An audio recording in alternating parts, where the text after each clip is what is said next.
Olá, meu irmão, minha irmã, que a graça e a paz do nosso Senhor Jesus Cristo permaneça com todos vocês, com todos nós, mais uma vez juntos para meditarmos na palavra de Deus, buscando direção espiritual e sabendo que Deus tem estado conosco, cumprindo a sua promessa de nos cuidar, de nos amparar, nos conceder sabedoria, discernimento, direção espiritual para que vivamos bem neste mundo e que desde agora possamos extrair o melhor desta terra.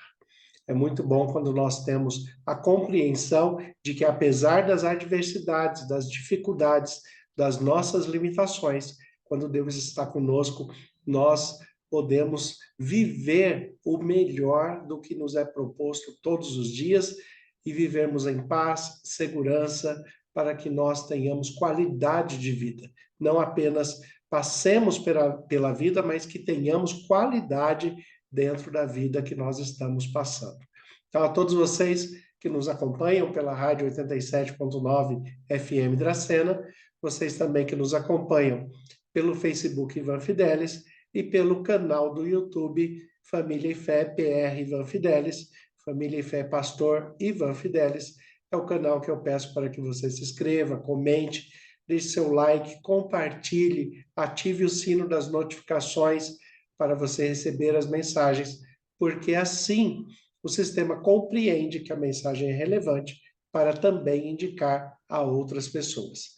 Então, a todos vocês, que Deus continue abençoando de um modo muito especial e que neste dia de hoje, neste momento, você possa parar um pouco para ter um momento de paz, de reflexão, com a certeza que Deus tem cuidado de você e de cada família que vocês representam.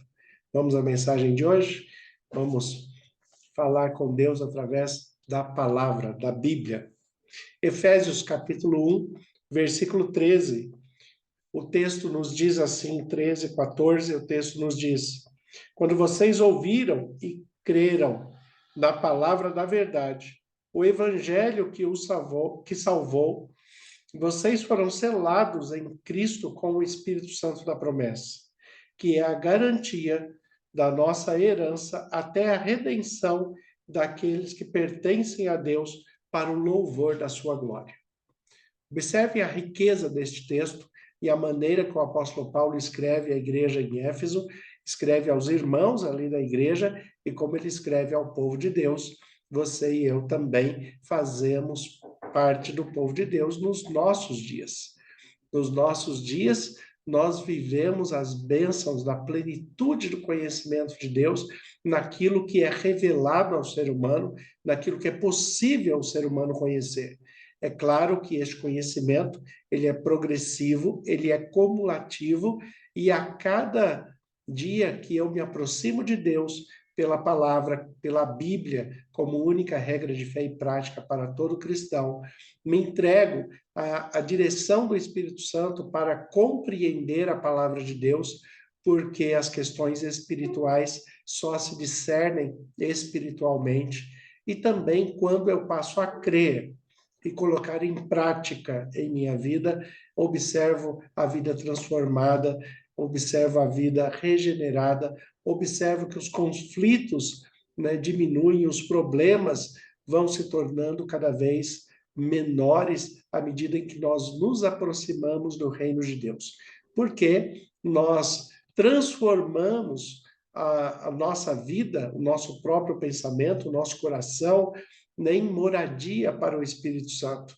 Nós transformamos as pessoas com quem partilhamos a vida, o cônjuge, os filhos, as relações familiares, os amigos, mas principalmente o lar passa a ser um espaço sagrado, um espaço de paz, um espaço de amor, de harmonia, de descanso, onde todos têm o prazer de voltar para casa. Então, a cada vez que eu me permito conhecer mais de Deus e me aproximar dele pela palavra, pela Bíblia, aprendendo do Espírito Santo, cada vez que eu me permito, eu vou sendo transformado para o melhor, que é este o propósito de Deus. Mas o versículo 13 da carta de Paulo aos Efésios, aqui no capítulo 1, ele já fala assim: quando vocês ouviram e creram na palavra da verdade, o evangelho que os salvou, vocês foram selados em Cristo com o Espírito Santo da promessa. Então, observem a sequência que o texto está apresentando. Primeiro, ouvir a mensagem do Evangelho, ouvir a palavra da verdade. Em João 17, Jesus ele ora falando: santifica-os na verdade, a tua palavra é a verdade. Então, quando nós observamos o texto aqui do apóstolo Paulo, que ele fala: quando vocês ouviram e creram na palavra da verdade, ele está falando da Bíblia, da palavra da verdade, que Jesus também está falando. E lembrando que quando Jesus está orando, o Novo Testamento não havia sido escrito. A palavra da verdade que Jesus se refere é a interpretação da Bíblia corretamente, desde Gênesis até Malaquias, naquele tempo. E hoje, desde Gênesis até Apocalipse, em nosso tempo, já que essa revelação progressiva e cumulativa continuou acontecendo ao longo dos anos para que nós tenhamos a plenitude da revelação nos dias de hoje. Agora, temos que compreender que não é porque a plenitude nos foi revelada que nós temos a plenitude do conhecimento. São duas questões diferentes. Deus revelou tudo aquilo que é possível ao ser humano, enquanto criatura e enquanto filho de Deus, compreender. Mas nem todos têm o mesmo conhecimento, nem todos têm o mesmo crescimento e desenvolvimento espiritual, nem todos têm o conhecimento de tudo que há na Bíblia. Na verdade, eu posso afirmar que ninguém tem o conhecimento de tudo que há na Bíblia, na sua essência, na sua forma, porque ele é um livro para transformação de vida e nós passamos a vida inteira estudando e cada vez nós temos algo novo para aprender. Então, o apóstolo Paulo ele coloca aqui: quando vocês ouviram, primeira parte é ouvir a palavra da verdade. Você está aí, neste momento, ouvindo um pouco mais da palavra da verdade, ouvindo um pouco mais da palavra de Deus, porque você também está em busca deste crescimento, está em busca desta espiritualidade que pode e certamente trará mais qualidade de vida para você e para a sua família. Então, ou para ouvir, tem que ter alguém que fale, assim como eu estou falando para vocês neste momento. Então, quando vocês ouviram, mas não basta apenas ouvir, tem que crer. E crer não é acreditar apenas que é verdade. Acreditar que é verdade, você pode acreditar, qualquer pessoa pode acreditar que é verdade e não colocar em prática. Acreditar numa verdade que não é praticada não muda a vida de ninguém. Nós temos que entender que a verdade acreditada, ela tem que ser colocada em prática para que ela proporcione transformação, para que ela proporcione mudança de vida, para que ela proporcione, de fato, o propósito daquela verdade que foi revelado naquele momento. Então, o que nós temos aqui? Que nós temos que ouvir, nós temos que crer, e crer é acreditar, colocando em prática, praticando aquilo que a Bíblia ensina, praticando o amor, praticando a fé através da oração, praticando a boa convivência, o respeito, a harmonia, a paz, praticando a moderação de palavras, a postura no comportamento social, a postura adequada no comportamento familiar, não agredir com palavras.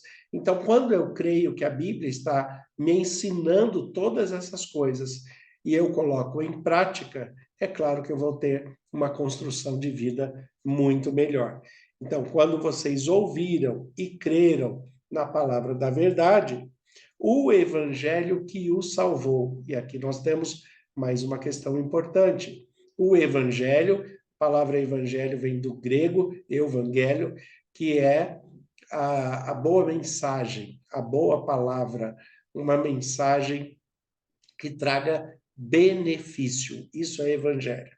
Então, nós temos o evangelho na Bíblia, nós costumamos dizer na teologia que nós temos apenas um evangelho na Bíblia, que é o evangelho eterno, que a própria Bíblia cita em Apocalipse capítulo 14.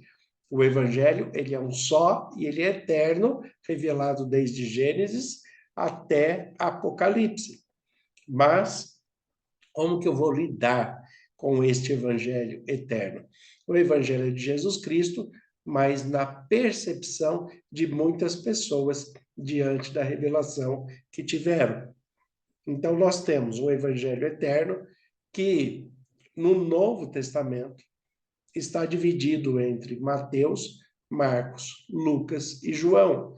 Mas o evangelho é de Jesus Cristo, na perspectiva de Mateus, de Marcos, de Lucas e de João.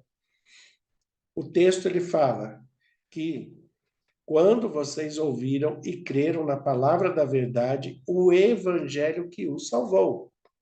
A boa palavra de Cristo, a boa palavra se referida na Bíblia, que nos salvou. Nos salvou do quê?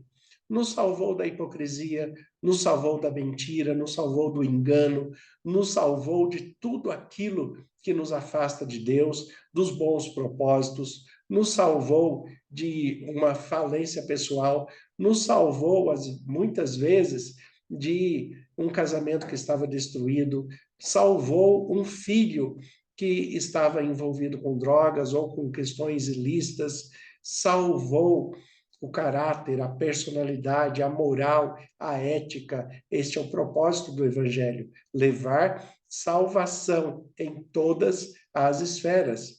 Então, o Evangelho que nos salvou, como que ele salva? Quando eu ouço, quando eu coloco em prática. Quando vocês ouviram e creram na palavra da verdade, o evangelho que os salvou, e aí acontece um detalhe que é extremamente importante. Vocês foram selados com Cristo, foram selados com Cristo, com o Espírito Santo da promessa. Vocês foram selados em Cristo com o Espírito Santo da promessa. É aqui que nós temos o fechamento desta mensagem linda que o apóstolo Paulo quer nos apresentar. Nós ouvimos, nós cremos, colocamos em prática, a prática do evangelho nos conduz à salvação, e para que nós cheguemos de fato à salvação, nós temos que estar selados. Agora, nós somos selados pelo quê? Não por obras, para que ninguém se glorie. O próprio apóstolo Paulo vai falar disso no capítulo 2 da carta aos Efésios. Então, não de obras para que ninguém se glorie, mas nós somos selados pelo Espírito Santo, porque em João capítulo 16, o texto nos diz que é ele que convence do pecado, da justiça e do juízo. Ele me convence que eu sou um pecador, que eu tenho que transformar, que eu tenho que evitar o pecado. Ele me convence da justiça, que eu tenho que andar em paralelo com a palavra de Deus, e do juízo, que haverá um julgamento final, haverá um juízo. E se eu estiver selado pelo Espírito Santo neste juízo, eu tenho livre acesso à casa do Pai. É isso que o texto está apresentando aqui de forma bem direta, quando o apóstolo Paulo coloca que nós fomos selados. Assim como se sela uma carta para envio, um documento para envio, o selo, ele tem dois objetivos. O selo, ele tem o objetivo de preservar intacto o que está dentro, sem que haja alterações, sem que haja a influência externa. Então, quem está selado com aquilo que está dentro, mas ele está selado também para ser endereçado a um lugar específico, a alguém específico. Então, o Espírito Santo nos sela e conserva com esse selo aquilo que ele mesmo coloca dentro de nós, os seus frutos. O amor, a paz, paciência, mansidão, domínio próprio, benignidade, bondade, todos os frutos do Espírito que estão ali relatados em Gálatas, capítulo 5, versículos 22 e 23.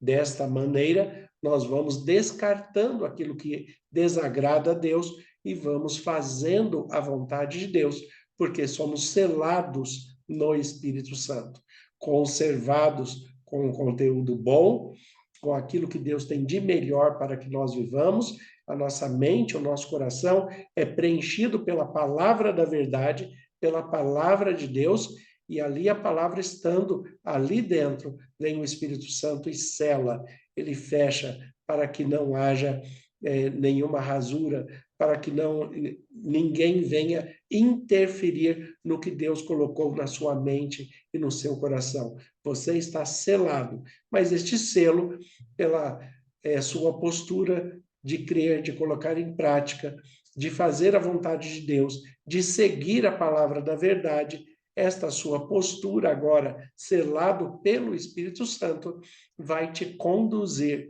à salvação para a vida eterna, à ressurreição para aqueles que morreram, mas morreram em Cristo, serão ressuscitados para a vida eterna e viverá eternamente com o Senhor.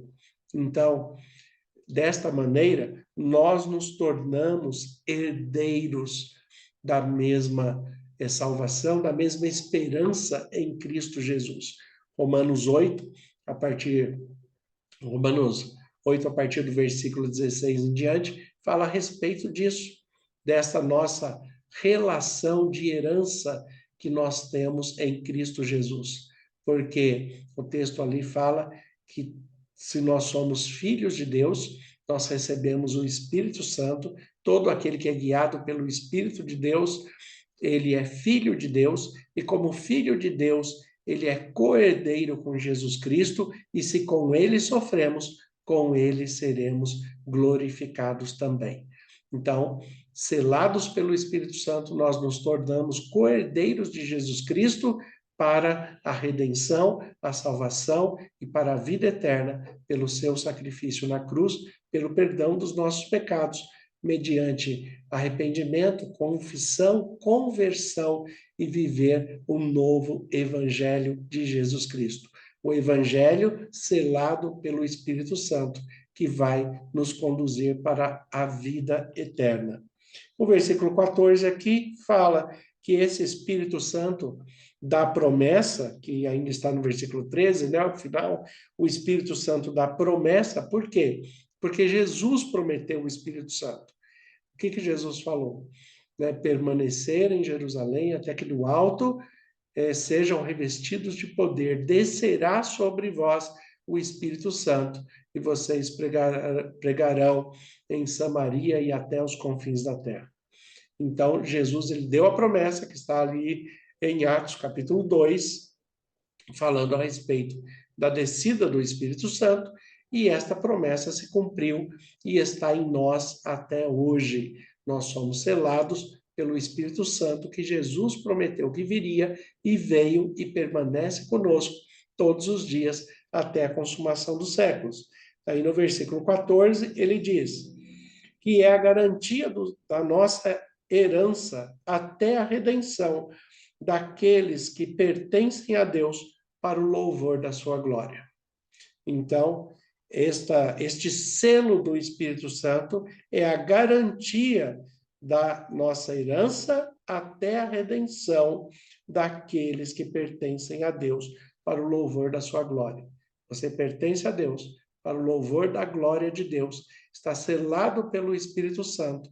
Então, o seu destino já está selado por Jesus Cristo, que é a vida eterna, que é a casa do Pai, para onde nós fomos enviados por Jesus Cristo e estamos caminhando para lá. Nós somos, como a figura que o apóstolo Paulo usa, a carta de Deus, selada pelo Espírito Santo, chegando no endereço certo, que é o lar celestial. Que Deus abençoe a você e a sua vida de um modo muito especial e que você mantenha este selo do Espírito Santo na sua vida. Senhor, nosso Deus e Pai, te agradecemos pela tua palavra, que é viva e eficaz. Te agradecemos por sermos selados pelo Espírito Santo com a palavra da verdade e de sermos endereçados para a tua casa como filhos do Senhor. Como ministro do Evangelho, em nome de Jesus, eu peço as tuas bênçãos sobre cada irmã e irmão que está nos ouvindo, cada família por eles representados, em nome de Jesus. Amém.